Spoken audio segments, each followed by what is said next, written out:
Hello everyone. इस video में हम लोग ज्योग्राफी का एक इम्पॉर्टेंट सेगमेंट है जो कि है जलवायु।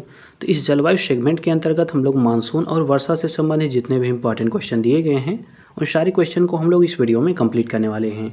तो आइए स्टार्ट करते हैं। तो देखिए, जो पहला सेगमेंट मानसून है, इसमें पहला क्वेश्चन ये कह रहा है कि जो मानसून शब्द है इसकी व्युत्पत्ति किस भाषा से हुई है। तो इसकी जो व्युत्पत्ति है वो अरबी भाषा से हुई है। अगले में कह रहा है निम्न कथनों पर विचार करने हैं। यहाँ पे कथन दिया गया है और कारण दिया गया है। हमको बताने हैं कथन और कारणों में से कौन से सही हैं, क्या ये एक दूसरे की व्याख्या करते हैं या नहीं। तो देखिए, कथन में ये कह रहा है कि जो भारत है मूलतः एक मानसूनी देश है। तो ये स्टेटमेंट बिल्कुल सही है। इसका कारण इसमें ये कह रहा है कि जो उच्च हिमालय है, जो भारत की जलवायु है, उसको विशिष्टता प्रदान करता है। तो ये भी स्टेटमेंट बिल्कुल सही है। मतलब कथन भी सही है, कारण भी सही है और ये एक दूसरे की व्याख्या भी करते हैं। अब अगला देखिए, यहाँ पे एक कथन और कारण और दिए गए, इनको जान लेते हैं। तो देखिए, कथन में ये कह रहा है कि भारत की जो जलवायु है वह उष्णकटिबंधीय मानसून की तरह है। तो ये स्टेटमेंट बिल्कुल सही है। इसका कारण ये कह रहा है कि जो भारत है वह उष्णकटिबंधीय अक्षांशों को बीचों बीच स्थित है। तो ध्यान दीजिएगा, ये बीचों बीच अवस्थित नहीं है, इसलिए जो ये स्टेटमेंट है ये गलत हो जाता है। तो मतलब पहला स्टेटमेंट इसमें सही है और जो कारण दिया गया है वो इसमें गलत दिया गया है। अब अगला क्वेश्चन देखिए, अगले क्वेश्चन में ये कह रहा है कि भारत का वह राज्य जहां मानसून का आगमन सबसे पहले होता है, तो वो है केरल राज्य। अगले में कह रहा है भारत में ग्रीष्मकालीन जो मानसून है इनके प्रवाह की सामान्य दिशा क्या है। तो ये दक्षिण पश्चिम से उत्तर पूर्व की ओर इनकी सामान्य जो प्रवाह दिशा है वो है। अब अगला क्वेश्चन देखिए, अगले क्वेश्चन में क्या कह रहा है। तो देखिए, अगले क्वेश्चन में यहाँ पे ये दिया, उसमें कह रहा है कि भारतीय उपमहाद्वीप पर कह रहा है ग्रीष्म ऋतु में उच्च ताप और निम्न दाब कह रहा है हिंद महासागर से वायु का कर्षण करते हैं, जिसके कारण कह रहा है प्रवाहित होती है। तो जिसके परिणाम स्वरूप कौन सी जो मानसूनी पवन है वो प्रवाहित होती है, ये पूछा जा रहा है। तो इसी के कारण जो दक्षिणी पश्चिमी मानसून की शाखा है वो प्रभावित होती है, मतलब प्रवाहित होती है। अब अगला देखिए, यहाँ पे दिया गया है, नीचे दिए गए जलवायु आरेख पर ध्यान देना है और यहाँ पे बताना है उपयुक्त जलवायु आरेख प्रसंग में किसके संदर्भ में ये दिए गए हैं। तो यहाँ पे देखिए एक ऐसा फिगर दिया गया है। तो ये जो फिगर है ये भारत के उत्तर पूर्वी क्षेत्र के संबंध में ये जो फिगर है वो दिया गया है। अब अगला क्वेश्चन यहाँ पे ये कह रहा है कि भारत का सबसे सूखा स्थान कौन सा है। तो ये है लेह। अब अगला क्वेश्चन इसमें ये कह रहा है कि जो भारत है उसको उष्णकटिबंधीय और उपोष्णकटिबंधीय में विभाजन करने के आधार के रूप में मानी गई जो जनवरी है इसकी कह रहा है समताप रेखा कितनी है। तो इसकी जो मापी गई जनवरी की समताप रेखा है वो है 18 डिग्री सेंटीग्रेड। अब अगला देखिए, अगले में क्वेश्चन में ये कह रहा है कि ऊपर दिए गए मानचित्र में जो ये छायांकित प्रदेश दिए गए हैं, ध्यान दीजिएगा, जो ये छायांकित प्रदेश दिए गए हैं, ये पूरा जो सेक्शन है इसके बारे में ये पूछा जा रहा है कि जो छायांकित प्रदेश है या क्षेत्र है इसमें कह रहा है जुलाई माह के लिए माध्य तापमान कितना परिवर्तित होता है। तो ये देखिए, इसमें टेम्परेचर जो है वो 25 डिग्री सेंटीग्रेड से 27 डिग्री सेंटीग्रेड के बीच ये वेरी करता है। तो ये जो पूरा सेक्शन है यहाँ पे ध्यान दीजिएगा, जो दक्षिण भारत का क्षेत्र है, तो एक तरह से इसमें अगर टेम्परेचर का वेरिएशन देखा जाए तो ये 25 डिग्री से 27.5 डिग्री जो सेंटीग्रेड है उसके बीच ये जो टेम्परेचर है ये वेरी करता है। अब अगला क्वेश्चन यहाँ पे ये कह रहा है कि जो भारत है उसमें कह रहा है सर्वाधिक दैनिक तापांतर है ये कहाँ पे पाया जाता है। तो ये राजस्थान का जो मरुस्थलीय क्षेत्र है वहाँ पे सर्वाधिक दैनिक तापांतर पाया जाता है। अब अगले में कह रहा है तमिलनाडु में मानसून के सामान्य महीने कौन से हैं। तो ये हैं नवंबर और दिसंबर का महीना। अगले में कह रहा है भारतीय मानसून जो है मौसमी विस्थापन से इंगित है, इसका कारण क्या है। तो इसका कारण ये है कि स्थल तथा जो समुद्र हैं इनका जो विभेदित तापमान होता है, इसी के परिणामस्वरूप जो इनका जो विस्थापन है ये होता रहता है। अब अगला क्वेश्चन यहाँ पे ये कह रहा है दो कथन दिए गए हैं, दो कथन सत्य दिए गए हैं, इन कथनों को जान लेते हैं। तो पहला कथन ये कह रहा है कि जो दक्षिणी भारत है वहाँ से उत्तरी भारत की ओर मानसून की अवधि घटती जाती है। तो ये स्टेटमेंट सही है। दूसरा कह रहा है उत्तरी भारत के जो मैदान हैं यहाँ पे कह रहा है वार्षिक वृष्टि की जो मात्रा है पूर्व से पश्चिम की ओर घटती है। तो ये भी स्टेटमेंट सही है। तो याद रखिएगा, जो उत्तरी भारत के मैदान हैं वहाँ अगर वार्षिक वृष्टि की मात्रा देखी जाए तो ये पूर्व से पश्चिम की ओर घटती हुई प्रतीत होती है या घटती हुई जाती है। अब अगला क्वेश्चन इसमें यह कह रहा है कि अमृतसर एवं शिमला लगभग एक ही अक्षांश पर स्थित हैं, परंतु कह रहा है उनकी जो जलवायु में भिन्नता है उनका कारण क्या है। तो इनकी ऊंचाई में जो भिन्नता है उन्हीं के कारण इनकी जलवायु में भी भिन्नता पाई जाती है। अब अगला क्वेश्चन देखिए, अगले क्वेश्चन में क्या है। तो देखिए, अगला क्वेश्चन ये इसमें क्या ये कह रहा है कि जो छत्तीसगढ़ राज्य है उसमें फैलाव पाया जाता है, मतलब छत्तीसगढ़ राज्य में फैलाव पाया जाता है कहाँ से कहाँ तक। तो ये आर्द्र जो दक्षिण का जो आर्द्र जो क्षेत्र है वो दक्षिण पूर्व का क्षेत्र है, जो कि इसका जलवायु को ये निर्धारित करता है। मतलब कहने का तात्पर्य ये है कि जो छत्तीसगढ़ राज्य है वो आर्द्र दक्षिण पूर्व जलवायु के क्षेत्र में वो फैला हुआ है। अब अगला क्वेश्चन यहाँ पे ये कह रहा है कि जो आर्द्र जलवायु का अनुभव होता है वो कहाँ पे होता है, तो वो कोच्चि एवं तेजपुर में ये अनुभव होता है। अब अगला क्वेश्चन यहाँ पे ये कह रहा है जो मानसून का निवर्तन होता है वो क्या इंगित होता है उससे, तो इससे ये इंगित होता है कि जो साफ आकाश है इसके अतिरिक्त बंगाल की खाड़ी में अधिक दाब परिस्थितियाँ बनी हुई हैं। इसके अतिरिक्त इसमें ये बात पता चलती है कि जो स्थल है इस पर तापमान क्या है, बढ़ रहा है। तो मतलब अगर ये जो तीन चीज़ें होंगी तो इससे पता चलता है कि जो मानसून का आगमन है वो होने वाला है। मतलब साफ आकाश रहेगा, बंगाल की खाड़ी में अधिक दाब परिस्थितियाँ बनेंगी और जो स्थल है वहाँ पे तापमान बढ़ने लगेगा। तो ये सब मानसून के निवर्तन को इंगित करते हैं, मतलब मानसून के आने के ये प्रदर्शित करते हैं। अब देखिए कुछ सही कथन दिए गए, इन कथनों को जान लेते हैं। तो इसमें ये कह रहा है कि पूरे वर्ष कह रहा है 13 डिग्री नॉर्थ और 16 डिग्री जो साउथ अक्षांश हैं इनके बीच बहने वाली जो हवाएं होती हैं इनको हम लोग पछुआ हवा या इसी को इंग्लिश में वेस्टर्लीज कहते हैं। इसके अतिरिक्त दूसरा इसमें स्टेटमेंट ये कह रहा है कि जो भारत के उत्तरी पश्चिमी क्षेत्र हैं इनमें कह रहा है शीतकालीन जो वर्षा लाने वाले आर्द्र वायुयाँ होती हैं जिनको हम लोग मॉइस्ट एयर मासेस कहते हैं, ये पछुआ हवाओं के भाग होते हैं। तो ये भी स्टेटमेंट सही है, मतलब दोनों स्टेटमेंट इसमें सही दिए गए हैं। अब अगला इसमें टॉपिक है वर्षा से संबंधित कुछ क्वेश्चन दिए गए हैं, इनको जान लेते हैं। तो पहला यहाँ पे क्वेश्चन ये कह रहा है कि भारत की जो सर्वाधिक वर्षा है मुख्यतः प्राप्त होती है, तो ये दक्षिणी पश्चिमी मानसून से प्राप्त होती है। अब अगला क्वेश्चन कह रहा है कि जो उत्तरी पूर्वी मानसून है इससे सबसे अधिक वर्षा प्राप्त करने वाला राज्य कौन सा है, तो ये तमिलनाडु राज्य है। अगले में कह रहा है अरुणाचल प्रदेश, सिक्किम, केरल, जम्मू कश्मीर, इन राज्यों में से कह रहा है अधिकतम औसत वार्षिक वर्षा होती है, किसमें होती है, तो ये सिक्किम में होती है। अब अगला क्वेश्चन यहाँ पे ये कह रहा है कि ऐसे दो नगर जो लगभग एक ही अक्षांश पर अवस्थित हैं फिर भी कह रहा है उनकी वार्षिक वर्षा में जो कुल मात्रा का अंतर है वो सर्वाधिक स्पष्ट होता है।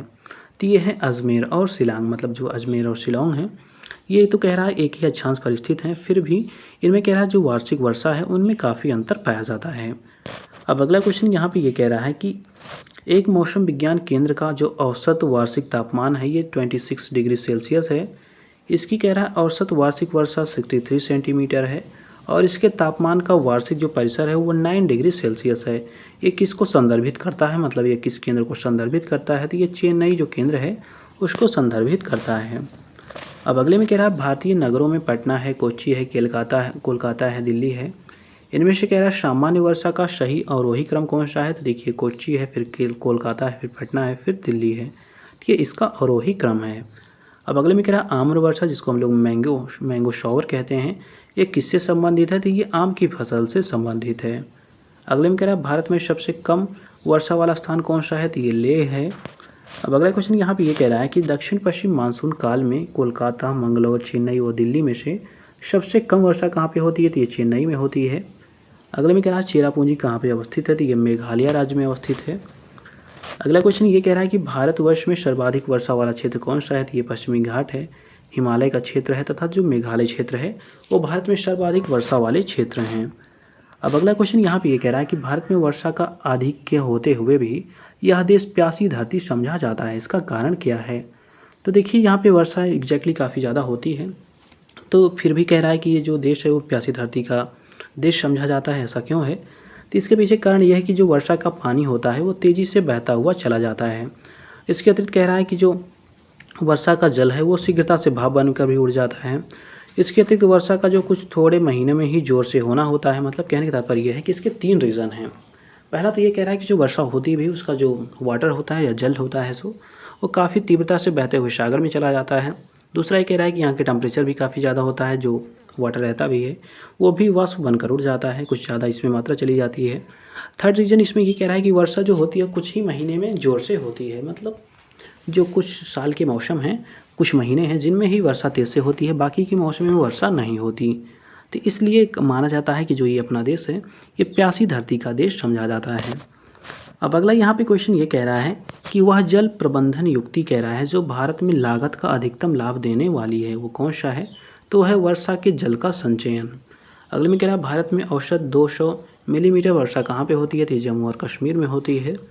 अगले में कह रहा है झारखंड में वर्षा प्राप्त होती है, तो ये दक्षिण पश्चिम मानसून से प्राप्त होती है झारखंड में वर्षा। अब अगला क्वेश्चन देखिए अगले में क्या है, तो देखिए अगले क्वेश्चन में कह रहा है कि वार्षिक वर्षा, यहाँ पे देखिएगा दिए हुए मानचित्र पर ध्यान देना है, बताना है कि जो देखिए इसमें क्या बताना है, तो इसमें कह रहा है भारत में जो रेखांकित भाग है उनमें वार्षिक वर्षा का माध्य कितने से कितने तक घटता बढ़ता रहता है। तो देखिए जो ये पूरा क्षेत्र है, यहाँ से देखिए जो यहाँ से स्टार्ट है, ये पूरा जो ये सेक्शन है, यहाँ पे पूछा जा रहा है कि वर्षा की जो परिवर्तनशीलता है वो कितनी है। तो इस क्षेत्र में ध्यान दीजिएगा, जो ये वर्षा की परिवर्तनशीलता है वो कितनी है, तो वो 100 से 150 सेंटीमीटर के मध्य जो है वर्षा की परिवर्तनशीलता पाई जाती है। अब अगला क्वेश्चन यहाँ पे ये कहना है कि जब कह रहा है पुष्कर की जो पहाड़ियाँ होती हैं इनमें भारी वर्षा होती है तो बाढ़ आती है, कहाँ पे आती है, तो ये बालोतरा जो क्षेत्र है वहाँ पे ये बाढ़ आती है। अब अगले में कह रहा है भारतीय मौसम जो विज्ञान विभाग है इसकी परिभाषा के अनुसार वर्षा का जो दिन है क्या वह होता है जब कह रहा है किसी विशेष स्थान पर इस वर्षा की मात्रा कितनी होगी। तो देखिए अगर 24 घंटे में 2.5 mm से ऊपर वर्षा होती है तब इसी को हम लोग क्या मानते हैं, तो जो भारतीय मौसम विज्ञान विभाग है ये मानता है कि ये वर्षा का दिन होगा। अब अगला देखिए अगले क्वेश्चन में क्या कह रहा है, तो अगला यहाँ पे देखिए कथन दिया गया है, कारण दिया गया है, बताने हैं कौन से सही हैं कौन से गलत हैं। तो देखिए कथन कह रहा है कि गंगा के मैदान में कोई पश्चिम और उत्तर पश्चिम की ओर चले तो जो मानसूनी वर्षा होती है वो घटती हुई मिलेगी। तो ये स्टेटमेंट सही है। कारण इसका क्या है, तो कारण में ये बताया जा रहा है कि गंगा के मैदान में कोई कहीं कह रहा है, गंगा के मैदान में कोई कह रहा है ज्यों-ज्यों ऊपर को बढ़ता जाएगा तो जो आर्द्रताधारी मानसूनी पवनें होंगी और ऊंची जाती हुई मिलेंगी। तो ये भी स्टेटमेंट सही है, मतलब दोनों की दोनों सही हैं और ये एक दूसरे की व्याख्या भी करते हैं। अब अगला देखिए एक चित्र दिखाया गया, भारत का ये मानचित्र है, इसमें ये बताना है, इसमें क्या बताना है, देखिए यहाँ पे एक चित्र दिखाया गया है, तो ये है क्या, तो अखिल भारतीय जल विभाजक को ये दर्शाता है। तो ध्यान दीजिएगा इसमें जो ये सेक्शन है, ध्यान दीजिएगा ये जो ये लाइन बनाई गई है, ये ऐसा जो ये जो लाइन है, ये लाइन के बारे में पूछा जा रहा है, ये लाइन किस चीज़ को दर्शाती है, तो ये जो लाइन है इसको हम लोग अखिल भारतीय जल विभाजक कहते हैं। तो ध्यान दीजिएगा जो ये लाइन गई है इसको क्या कहा जाता है, इसको अखिल भारतीय जल विभाजक रेखा कहा जाता है। जो ऐसी ऐसी गई है तो ये क्या करती है, ये वाटर डिवाइड का काम करती है। अब अगला देखिए अगले में कह रहा है कि सही सुमेलित करना है, देखिए तो इसमें दिया गया है, तो जलवायु परिस्थितियाँ हैं, दूसरे साइड में इनके कारण हैं। तो देखिए कह रहा है जो कोलकाता है उसकी अपेक्षा चेन्नई अधिक गर्म है, तो ऐसा कारण क्या है, तो ये है अक्षांश में अंतर होने की वजह से। अब दूसरा देखिए दूसरे में क्या दिया गया है, तो देखिए दूसरे में कह रहा है जो हिमालय है उसमें कह रहा है हिमपात जो होता है वो किसकी वजह से होता है, तो ये तुंगता की वजह से होता है। अगले में कह रहा है पश्चिमी बंगाल में जो पंजाब है, पश्चिम बंगाल से कह रहा है पंजाब की ओर आते आते वर्षा कम होती जाती है। तो ऐसा क्यों होता है, तो इस समुद्र से जो दूरी है वो बढ़ती जाती है, इसलिए वर्षा की मात्रा कम होती जाती है। अब अगला दिया गया है, इसमें ये कह रहा है कि जो सतलज गंगा मैदान है इसमें कह रहा है शीतकाल में भी कुछ वर्षा होती है। तो ये किस वजह से होती है, तो ये पश्चिमी दाब की वजह से इसमें वर्षा होती है। अब अगला देखिए अगले क्वेश्चन में ये कह रहा है कि भारत में आर्द्र शुष्क क्षेत्रों में जल ढाल विकास का प्रमाणक जो चिन्ह है वो है क्या है, तो देखिए इसमें बताया गया है कि जो मौसमी नदियाँ होती हैं इनसे जल का जो तटबंधीकरण होता है ये करके हम लोग जलाशयों के तंत्र की स्थापना कर सकते हैं। तो ये इसके जो जल ढाल विकास है इसके ये प्रमाणक चिन्ह हैं। अब अगला देखिए अगले क्वेश्चन में ये कह रहा है कि भारत में मरुस्थलीय विकास योजना कब क्रियान्वित हुई थी, तो कह रहा तो ये हुई थी 40 जिलों में और 7 राज्यों में जो ये मरुस्थलीय विकास योजना है ये क्रियान्वित की गई थी। अब यहाँ पे देखिए दूसरा बता रहा है, कथन दिया गया है, कारण दिया गया है, हमको बताने कौन से सही हैं। तो देखिए कथन ये कह रहा है कि भारत में अंतर्देशीय जल मार्गों का जो पर्याप्त विकास नहीं हुआ है, तो ये स्टेटमेंट सही है। सेकंड कह रहा है भारत के अधिकतर जो भाग हैं वहाँ पे वर्षा साल की मात्र जो 4 महीने हैं उन्हीं में होती है, मतलब साल के सिर्फ 4 महीने में वर्षा होती है। तो ये भी सही है, मतलब दोनों की दोनों सही हैं और एक दूसरे की व्याख्या भी करते हैं। अब देखिए जो शीतकालीन वर्षा होती है उससे संबंधित जो क्वेश्चन दिए गए उनको जान लेते हैं। तो पहला क्वेश्चन यहाँ पे ये कह रहा है कि भारत के उत्तरी मैदानों में कह रहा है शीत ऋतु में वर्षा होती है, किससे होती है, तो ये पश्चिमी विक्षोभों से शीत ऋतु में वर्षा होती है। अगले में कह रहा है भारत में शरतकालीन वर्षा के क्षेत्र कौन कौन से हैं, तो पंजाब तमिलनाडु का जो क्षेत्र है वहाँ पे शरतकालीन वर्षा होती है। अगले में कह रहा है तमिलनाडु में शरतकालीन वर्षा अधिकांशतः किन कारणों से होती है, तो ये उत्तरी जो पूर्वी मानसून है उसकी वजह से होती है। अब अगला देखिए कथन कारण दिया गया है, बताना है कौन सा सही है। तो कथन इसमें ये कह रहा है कि भारत के उत्तरी मैदान में कह रहा है जाड़ों में कुछ वर्षा हो जाती है, तो ये स्टेटमेंट सही है। कारण इसका ये कह रहा है कि जाड़े में उत्तर पूर्वी मानसून सक्रिय होता है, तो ये भी स्टेटमेंट सही है। लेकिन ये दोनों स्टेटमेंट सही तो हैं, लेकिन ये एक दूसरे की व्याख्या नहीं करते। अब अगला क्वेश्चन देखिए, अगले क्वेश्चन में ये कह रहा है कि वह राज्य जिसमें कह रहा है जाड़े, जिनको हम लोग विंटर कहते हैं, इनमें बारिश मिलती है, वो राज्य कौन सा है? तो वो है तमिलनाडु, मतलब यहाँ ठंडियों में भी वर्षा होती है। अब अगला कह रहा है कि एक कथन दिया गया है, कारण दिया गया है, बताना कौन सा सही है कौन सा गलत है। तो कथन ये कह रहा है कि प्रतिचक्रवातीय स्थितियाँ जो हैं शीत ऋतु में तब बनती हैं जब वायुमंडलीय दाब उच्च होता है और वायु ताप जो होता है वो निम्न होता है। तो ये स्टेटमेंट सही है। इसका कारण ये कह रहा है कि जो उत्तर भारत है उसमें कह रहा है शीतकालीन वर्षा से कह रहा है निम्न ताप वाली जो प्रतिचक्रवाती स्थितियाँ हैं वो पैदा होती हैं। तो ये स्टेटमेंट बिल्कुल गलत है। तो देखिए इसमें जो पहला स्टेटमेंट है वो सही है और जो कारण दिया गया है वो गलत है। इस प्रकार इसका ऑप्शन हो जाएगा ए सही है और गलत है। और लास्ट क्वेश्चन इस सेशन का है, इसमें ये कह रहा है कि भारत में कह रहा है शीतकाल में वर्षा होती है, तो ये होती है उत्तर पश्चिमी मानसून से। तो ये होती है भारत में शीतकाल में वर्षा। तो इस प्रकार हम लोगों ने जो ये टॉपिक दिया गया था मानसून से संबंधित, इसको हम लोगों ने कंप्लीट किया। मिलते हैं दूसरे वीडियो में एक नए टॉपिक के साथ।